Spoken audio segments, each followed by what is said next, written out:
Hello, this is Deb Calvert with People First Productivity Solutions. Welcome to this first in a four-part series on the fundamentals of negotiation.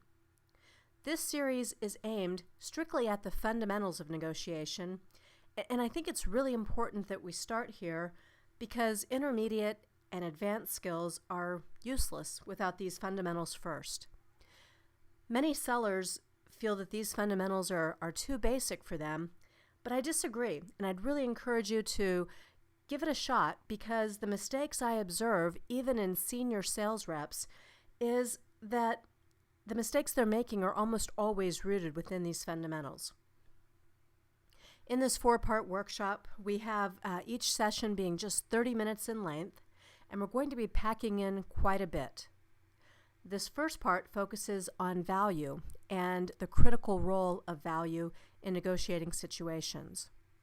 In part two, we'll cover the 5 different conflict styles and how you can recognize them, react to them, and manage negotiations accordingly. Within part 3, we'll introduce some negotiating terminology on top of what we've already covered in part 1 and 2, and we'll also discuss negotiation strategy. Finally, in part 4, we'll be working to equip you with the questions you need in order to be more effective in every negotiation.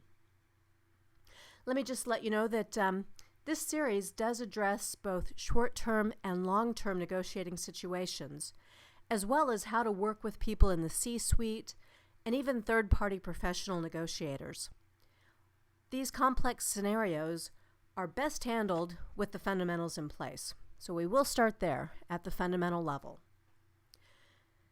Now, as I mentioned, part 1 is going to focus on the importance, the imperative need of including value in every negotiation. In order to be successful in negotiating, you need to fully understand your own value to the other party. And you must also understand what it is that you value about them, too. All too often, negotiation becomes narrowly focused on terms like price, and this happens because there's not an appropriate level of focus on the broader value. Value needs to be clearly and compellingly stated at the opening of any negotiation and also at the closing. Assuming that the other party understands the value is a rookie mistake.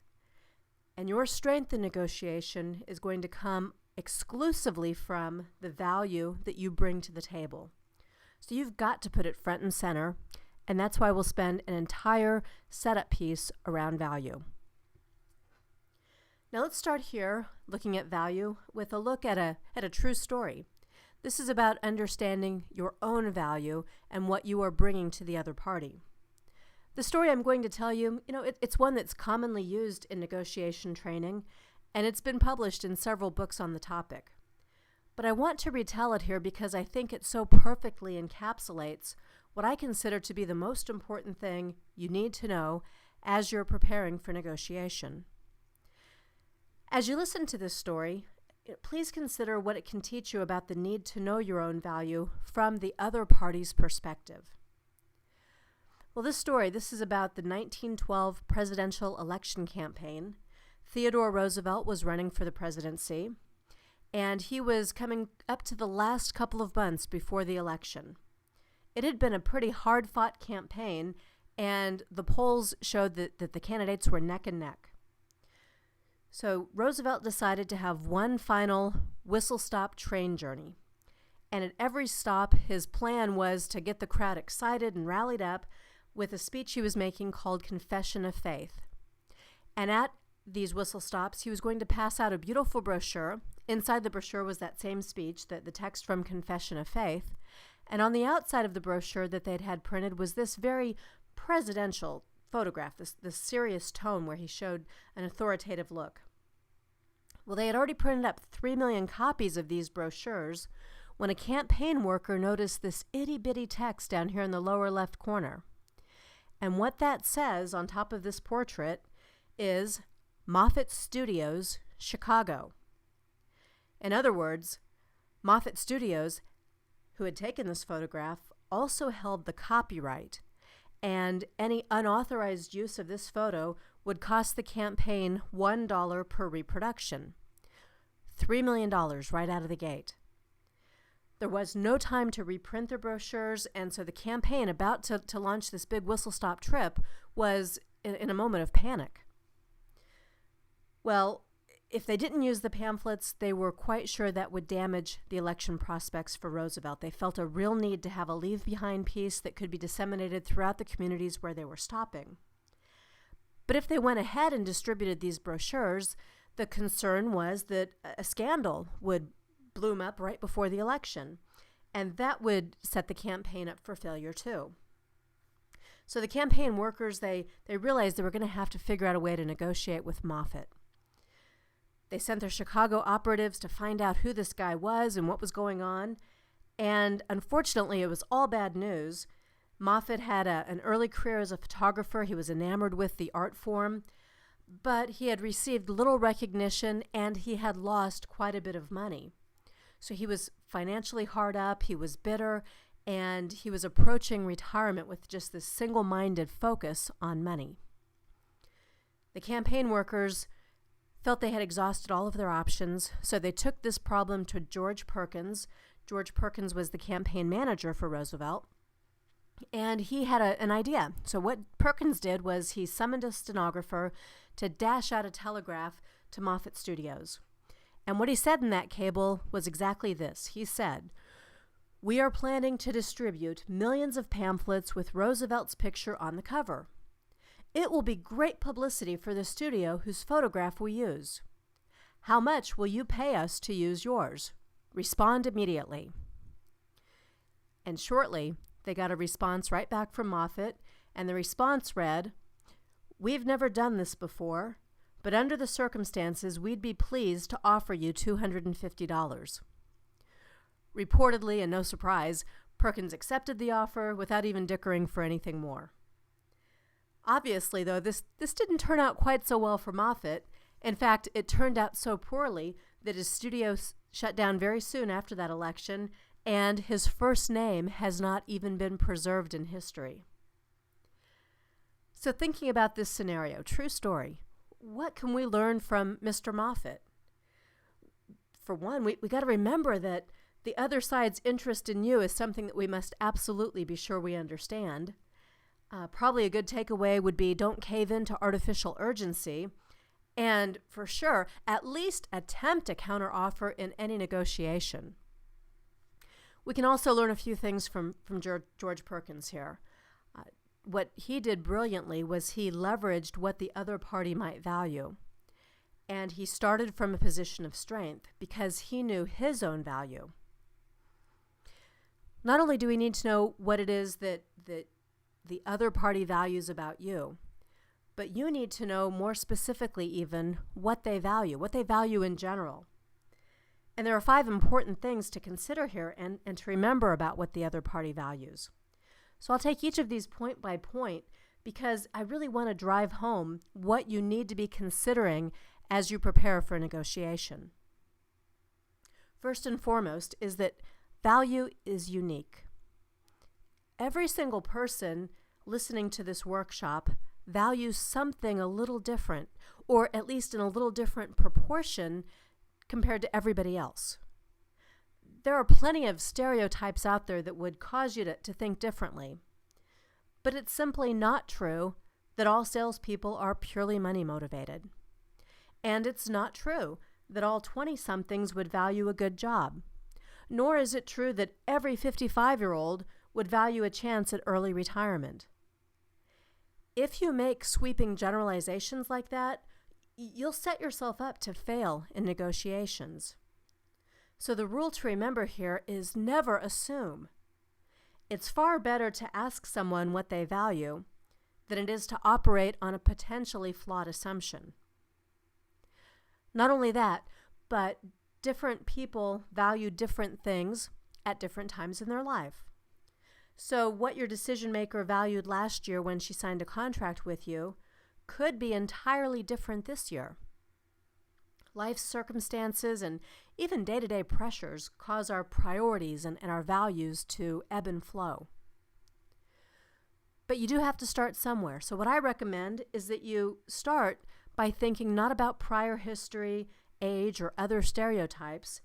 Instead, the starting place ought to be considering the job title of the person you're negotiating with.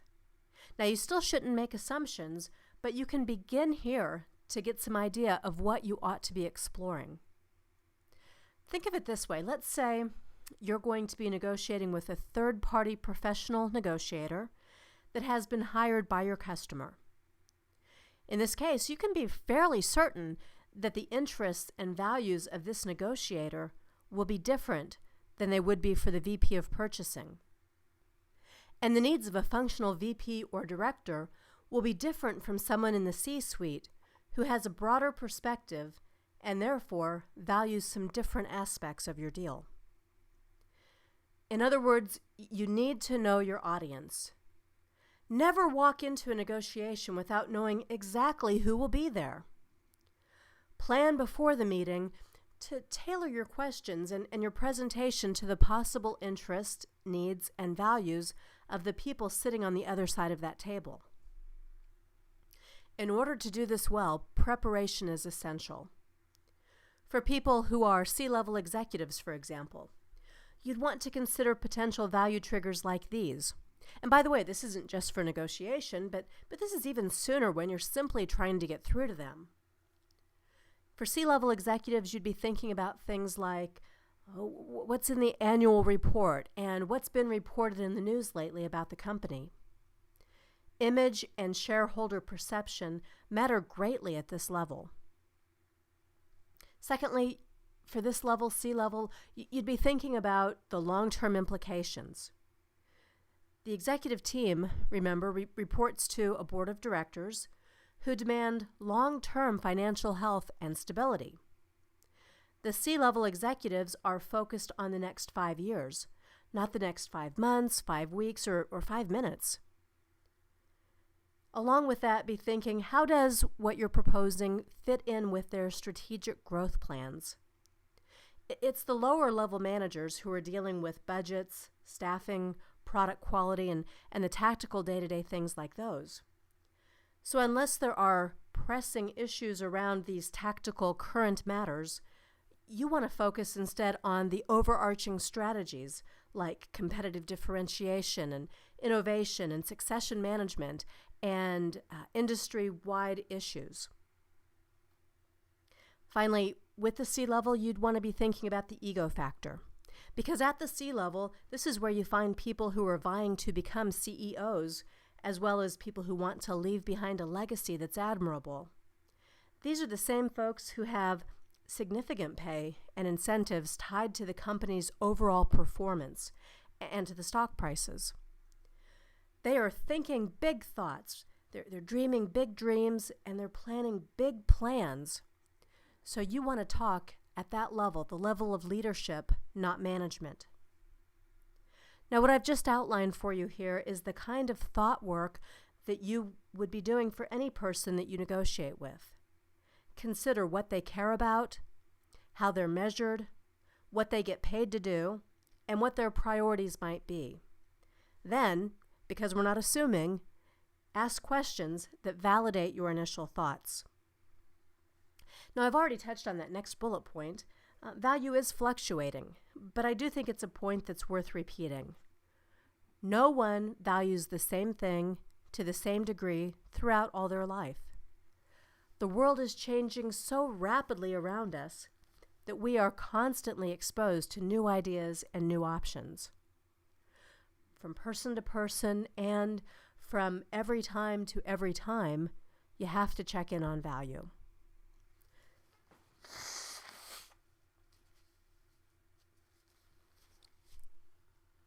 Value is also subjective. I'm a little amused, actually, when people scoff at what others value. I know it just comes sort of naturally to judge what it is that others have prioritized, but when we're negotiating, that's the last thing that we want to do. Last year, for example, I bought a new car, and it's not the first new car that I've purchased, so I knew walking in that I was going to get some eye-roll reactions when I insisted on a certain color. Most salespeople on car lots just don't think that that should be among the top criteria. But once I'd selected a make and a model, color was near the top of my list. And you don't have to agree with me, but if you do plan to sell me a car, you need to understand and accept that this is something that is of value to me. You're not going to talk me into a white car just because you'll give me a good deal to take one off your hands. And you won't impress me with a litany of other features that are of no value or low value to me. If the car wasn't the color I wanted, there was going to be no sale made, period. Because value is subjective, we can't judge it, ignore it, or fail to take it seriously. Minimizing what people feel is important to them is no way to win points in a negotiation. Instead, just pay close attention to what it is that they value, and then respond to that in an effort to win points that you can use later on in the negotiation. Final thing I want to say about what the other party values, and that is that value is prioritized. And this is a really, really important point, one that so many salespeople overlook when it comes time to a negotiation. And it can cost you dearly if you don't remember, understand, and act upon the fact that value is always prioritized. People generally value more than one thing in a negotiation. And since negotiation also has an element of sport in it, there's a heightened need to ascertain what matters most to the other party. The only way you can find out what matters most is by asking questions. Preferably, this is happening before the negotiation begins, and your questions will be intentional. You'll focus on surfacing both what is valued and on getting some hierarchy of needs established. If the customer says, for example, that low price, faster delivery, and year-round supply are all important, then you'd follow up to ask, of these three, which one is the most important to you? You might even bundle these to manage expectations, and you would do that by saying something like, let me ask you a hypothetical question. At your peak season, in order to expedite delivery, what pricing premiums are you budgeting for? And then if the response is that there is no tolerance for price premiums, you'd ask, well, let me just be sure I understand. What I think I'm hearing you say is that price must be fixed and that low price then is your primary decision criteria. Is that accurate? You can't shy away from questions like this because they give you incredibly important insights that you need in order to be effective. There's a common negotiating technique that's known as log rolling. And if that phrase conjures up for you an image of a lumberjack balancing on a rolling log, then you're on the right track, because log rolling means offering a concession on one issue in order to gain ground on another one. Savvy negotiators have added some extra logs that don't really matter at all to them. They do this so that you'll feel as if they've given up something. But in truth, because they were log rolling, they can walk away with all their genuine interests preserved. Now, if you know beforehand what is most important to them, you can avoid playing a game like this and being forced to roll logs. It may look like fun, but that's actually a pretty dangerous sport. When it comes to value, something else that we have to keep in mind is this idea of anchoring to value. Another negotiating term here, and the term anchoring means just what it sounds like. It's common both as a term in negotiating and actually as a practice as well. Anchoring is where you drop your anchor into the water and it brings the ship to a complete stop. Movement is minimal once the anchor has been dropped. Now, in negotiating, there's actually a psychological process involved in anchoring. We're all susceptible to this, and research has shown that even trained professional negotiators respond to this tactic. So let me tell you about one such study that's used in Harvard Business School's curriculum. This is from a write-up by Adam Galinsky. And what he's done here in this research and in this article is he's talked about real estate agents because they negotiate so frequently that you would expect that they would be immune to a tactic like anchoring. But listen to what he says. Even when people know that a particular anchor should not influence their judgment, they are often incapable of resisting its influence. As a result, they insufficiently adjust their valuations away from the anchor. We might expect experts to be immune to the anchoring effect. Real estate agents, for example, should be able to resist the anchoring effects of a property's list price because of their presumed skill at estimating property values. Testing this theory, researchers Greg Northcraft and Margaret Neal had real estate agents inspect a house and estimate its appraisal value and its purchase price. Northcraft and Neal manipulated the house's list price, providing high and low anchors. All of the agents' estimates were influenced by the list price, yet they denied factoring the list price into their decisions, instead citing features of the property that would justify their estimates. So I'm going to continue with just a little bit more from this article, but if you're hearing what I've said so far, even expert negotiators who do this for a living are influenced by the anchored price. And the way that they're influenced, the deeper level research revealed, is that their judgment is affected by looking for something that fits the price instead of looking at a price that fits the situation. It happens backwards. So within the article, Galinsky continues, as this research makes clear, anchors affect the judgment of even those who think they are immune to such influence. But why? The answer lies in the fact that every item under negotiation has both positive and negative qualities. Qualities that suggest a higher price and qualities that suggest a lower price. High anchors selectively direct our attention toward an item's positive attributes, while low anchors direct our attention to its flaws. Hence, a high list price directed real estate agents' attention to the house's positive features, such as spacious rooms or a new roof, while pushing negative features such as a small yard or an old furnace to the back recesses of their minds. Now, this is powerful stuff, because anchoring then is something that's going to have tremendous impact on every negotiation. Of course, what this suggests then is that you should make the first offer so that you are the one anchoring. And this is not, by the way, what conventional negotiating training has said in years past. But we can look back. We can look all the way back to our example with Roosevelt's campaign and with what George Perkins did. And clearly within that, Moffett got so anchored by the George Perkins telegraph that he didn't even consider another option that would have benefited him more. So you need to be prepared to make the first offer. In some situations, of course, this is just not possible. For example, when you walk onto a car lot and there are already sticker prices in every window, the anchoring has already been done. You have no choice then but to respond to the anchor. Hopefully, with the knowledge you're being armed with here today, you won't be quite so tightly chained by that anchor. But it's impossible for even the professionals to avoid it entirely. Now, the right time to make the offer, to put your anchor out there, is after you've gathered enough information to understand what the other party values, and of course to have a firm grasp of your own value to them too.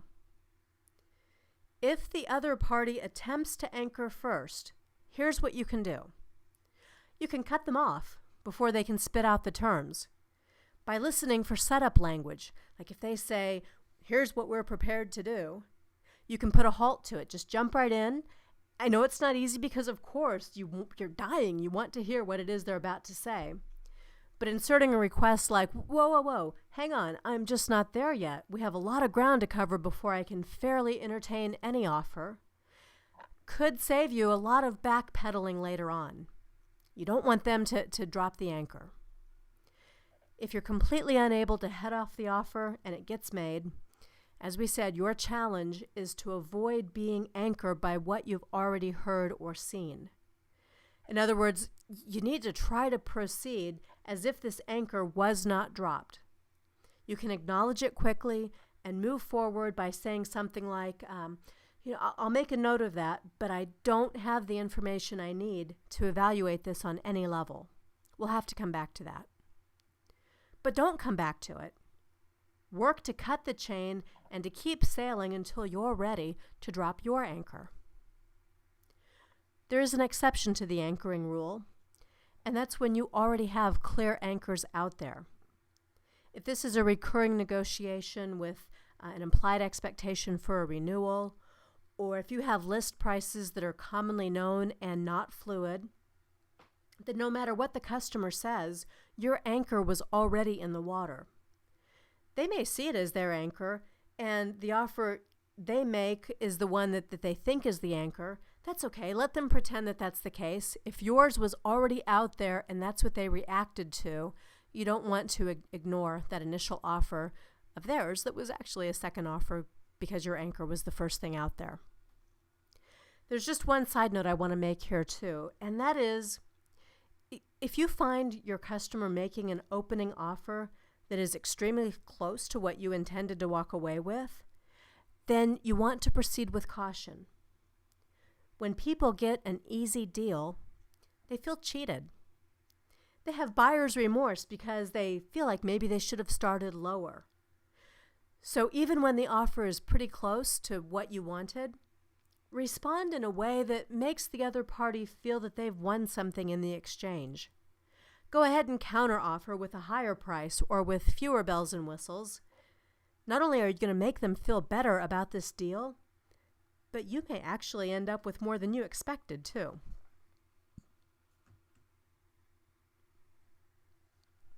Now you probably already know that in America, we negotiate differently than people from other countries and cultures do. And that biggest difference is the time pressure that we put on ourselves. As a result of this time pressure, we often lose ground because we're so strongly influenced by ticking clocks and looming deadlines. In Japan, this is what they say about Americans when they're preparing to negotiate with us. They say, an American never misses their flight. And what this means is that we will do whatever it takes to get a deal done before we're scheduled to leave. Our impatience works against us because obviously a savvy negotiator in Japan will run the clock right on down to get their desired concessions. Within this, there are two takeaways for us, and the first is, don't put yourself in a situation where the clock controls the negotiation. And secondly, realize, as long as you're negotiating with other Americans, that they will respond to time pressure and deadlines. You can anticipate this and put the other party's time-bound focus to work for you. Now, just to clarify, I am not suggesting that you use an artificial deadline as a scare tactic. And I don't recommend inserting some sort of deadline midway through the negotiation as a threat. Here's what I do recommend. Right at the beginning, when you set up the negotiation meeting, ask a question like this. Say, how long shall we plan to meet so that we can reasonably expect to reach an agreement by, and you set a deadline. It might be that same day, or maybe it's a later date. So what you're doing here is actually anchoring your expectation about when this particular negotiation will close. Of course, if you have complex negotiations and there's going to be a lot of people involved, you factor that in right at the beginning to what you say. Secondly, when you do make an offer, attach a time limit to it. You don't have to do this with the first offer, but any reduced cost or added incentives that you're going to include in the negotiation would have now some time-bound dimension to it. That might sound something like this. I'm willing to honor last year's rates for an additional 6 months, but I can't guarantee this offer indefinitely. I'll need an answer by the end of the week in order to make that happen. If the other party, by the way, ends up asking for more time beyond the deadline that you've agreed to, find out why.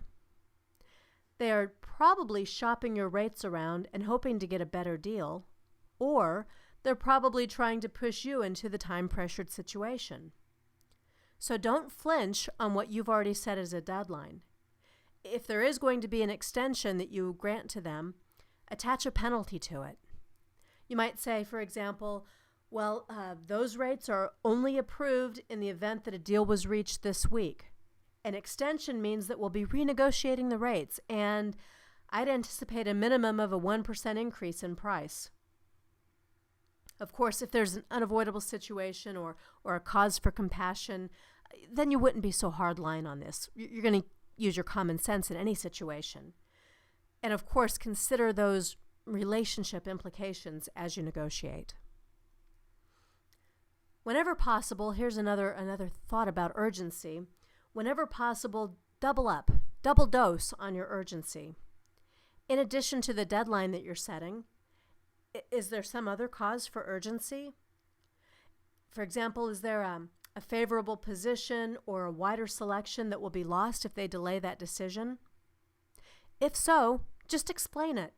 Make sure the customer understands that the early bird gets the worm. And then finally, watch out for any last-minute deal breakers or demands. This customer, the other party, will be assuming that you are affected by this urgency too. Remember, just because you set the deadlines and you put some attention on urgency, remember that you are not buying into this hurry-up alarm clock mentality. But do be prepared as the deadline approaches, because you might get hit up with some last-minute demands that are presented as deal breakers. At the 11th hour, you might hear a customer come back to you and say, well, we can do this today if you will blank. Maybe you'll decide you want to make that concession. It might even have been part of a log rolling strategy that you set up in advance. But maybe you don't want to make the concession. And in that case, you put this urgency right back onto the customer. You would say, that's not possible for us to do. Are you telling me that this whole deal falls apart on this one new thing that you're just now introducing on deadline? You're in control. You've anchored, if nothing else, you've anchored this deadline, and you've got that working in your favor. Anchoring and urgency really are very similar. You want to have both of those on your side of the negotiation. You'll need strength and presence of mind, confidence, and good customer insight in order to be effective. So you've probably figured out by now that when it comes to anchoring and urgency and value, that preparation is where most of your work needs to be done. And we'll talk more about that in our upcoming workshops. With that, we have covered some of the fundamental principles that set us up to learn more about negotiation. Be sure to come back for part 2 of this 4-part series. In that workshop, we'll be looking at the 5 conflict styles that will help you to choose appropriate responses and to stay in control of the negotiation. I'd also like to encourage you to visit our website. You'll see it there on screen. On the website, People First PS, we have tons of resources that can help you in selling more effectively. When you get to our homepage, take a look at the top at the menu bar and select Our Customers. That drops down a menu. From that menu, select Selling Professionals. And when you get to the Selling Professionals pages, you're going to see all sorts of resources that are available at no charge for you. We've got a blog, we've got a radio program, we've got white papers and webinars and podcasts. It's all free, it's relevant, it's current, and it's field tested. Thank you for attending this workshop, part 1 of 4 in the Negotiating Fundamentals series, brought to you by People First Productivity Solutions.